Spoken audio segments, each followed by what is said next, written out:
Hello বন্ধুরা, তো তোমাদের জন্য একটা ছোট্ট করে ভিডিও করলাম। কারণ হচ্ছে, তো আমার সাথে কোনো স্পেশাল কিছু হলেই আমি তোমাদের সাথে শেয়ার করি।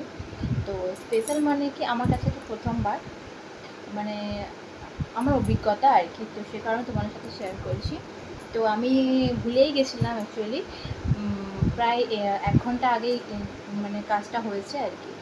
তো আমি হচ্ছে এইমাত্র রেডি হয়ে ছেলেকে আনতে যাবো স্কুলে। তো চুল আঁচড়ানোর পর মনে পড়লো যে ও আচ্ছা, তোমাদের সাথে একটা জিনিস শেয়ার করা হয়নি।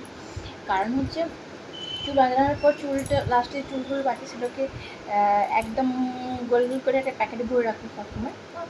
তো এতটা চুল হয়ে গেছিলো, জানি না কতটা, তো কত গ্রাম হয় বলতে হবে না, এতটা ছিল। তো আমি এক্ষুনি চুলটা গুটে আনার পর এইভাবে এখানটাতে ড্রেসিং টেবিল এখানটাতে এইভাবে রেখে মানে রাখবো, যে প্যাকেটটা রাখতাম সে রাখতে গিয়ে দেখলাম যে আমার প্যাকেটটা নেই।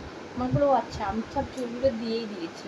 কারণ আমি কয়েকদিন আগে আমার শাশুড়ি মাকে বলেছিলাম যে আমি ঠাকুরের জন্য কিছু বাসন নেবো, কারণ এই বছর লক্ষ্মী পুজোতে আমার ইচ্ছে আছে যে একটু খিচুড়ি ভোগ করবো। যাই হোক, ঠাকুরের একটু ফার্স্টে দেবো, তারপর বাড়ির লক্ষ্মী নেবো। তো ঠাকুরের একটু খিচুড়ি করার ইচ্ছা আছে, বা হয়তো লুচিও করতে পারে বা কিছু, যেরকম ঠাকুর লক্ষ্মী পুজোতে আমি ঠাকুরকে কিছু খাবার বানিয়ে দিতে চাইছিলাম আর কি। তো সেই কারণে বলেছিলাম যেরকম হাঁড়ি বা নতুন কিছু বাসন টাসন হলে ঠাকুরের জন্য নেবো আর কি। তো আমার কাছে এতটা চুল আছে, যদি লাগে তুমি দিয়ে আমার নিচ থেকে দোকানে যায় আমাকে কিছু বাসন কিনে দেবে। তো ওটা আমার শাশুড়ি মা মাথায় রেখেছিলো। তো একটু আগেই নিচ থেকে দোকানে যাচ্ছিলো, আমাকে বললো এসে এসে দোকানে যাচ্ছে, সেই চুলগুলো তো আমাকে চটচট করে, তো আমি দিয়ে দিয়েছি। তো আমার কতগুলো বাসন হয়েছে চুল দেখাচ্ছি তোমাদের।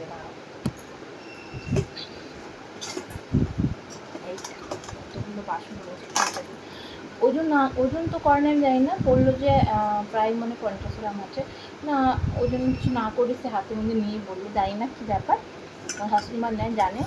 তো শাশুড়িমা বলে লাভ হয়েছে, কিন্তু আমি জানি না এই সকল। তো একটা ছোট্ট বাটি এটা লাস্টে শাশুড়িমা দিতেই হয় বলতে দিয়ে দিয়েছে। তো একটা হাঁড়ি নিয়েছি, এই হাঁড়িটা আমি খিচুড়ি করবো ঠাকুরের জন্য, ঠিক আছে। আর হচ্ছে এই একটা গামলি, এই দুটো গামলি হচ্ছে সেম পুরো। আর একটা গামলি, এটা একটু এগুলো যেমন একটু ডিপ টাইপের আছে, গোল বড়। এটা একটু ডিপ নয়, এটা একটু সাইজটা বড়, কিন্তু একটু ডিপটা কম আছে আর আর একটা থালা নিয়েছি, এটা আমার ছেলের জন্য। ছোট্ট দেখুন কি সুন্দর, আর খুব মজবুত আছে এটা।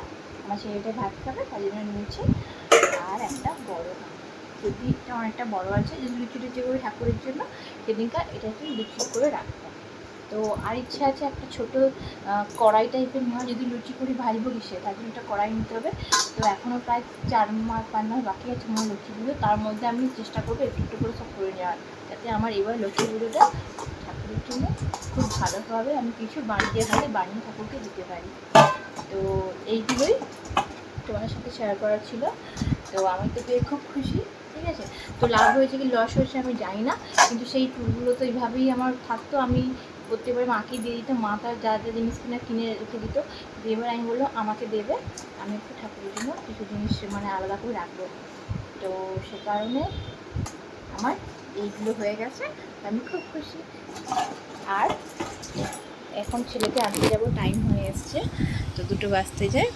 তো এগুলোই। আর এইসব বিছানাগুলো ইগনোর করবেন, কারণ সব বালিশ রোদে দিয়েছিলাম, এইমাত্র ছাদে মেঘলা হয়েছে, তুলে রেখে দিয়ে যাচ্ছি।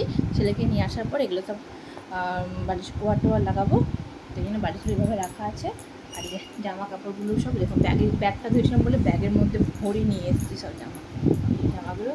এসে আমি ছেলেকে নিয়ে আসার পর বালিশের কভার লাগাবো আর জামা কাপড়গুলো পাঠ করবো। তো এই পর্যন্ত তোমাদের সঙ্গে শেয়ার করা ছিল। যদি তোমাদের আমার ভিডিও ভালো লাগে থাকে তো লাইক কমেন্ট শেয়ার করে দিও, এইটুকুই। টাটা।